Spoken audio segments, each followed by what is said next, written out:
சக்கேவின் உள்ளத்தை நன்றாக அறிந்திருந்த இயேசு, விரைவா இறங்கி வாரும், இன்று உமது வீட்டில் தங்க வேண்டும் என்றார்.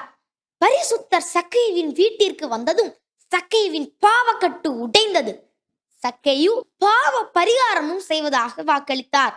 இயேசு சக்கேவின் பொருட்டு இந்த வீட்டிற்கு மீட்பு உண்டாயிற்று என்றார். குடும்பத் தலைவர் மனமறினார். குடும்பம் முழுவதும் மீட்பை பெற்றுக் கொண்டது. Praise the Lord. Praise the Lord. Hallelujah. Hallelujah. பிரியமான குடும்ப தலைவர் தலைவிகளே, பாவ அறிக்கை செய்து பாவ மன்னிப்பின் நிச்சயத்தை பெற்றுக் கொள்ளுங்கள். செய்த பாவத்திற்கு பரிகாரம் செய்யுங்கள். பாவ வழியில் சேர்ந்த எல்லா பணத்தையும் சொத்தையும் செல்வத்தையும் ஏழைகளுக்கு கொடுத்து விடுங்கள். தான தர்மம் செய்யுங்கள். அப்பொழுது ஆண்டவர் உங்கள் குடும்பத்திற்கு மீட்பையும் இன்னும் பல ஆசீர்வாதங்களையும் கொடுப்பார். Praise the Lord. Praise the Lord. Hallelujah. Hallelujah.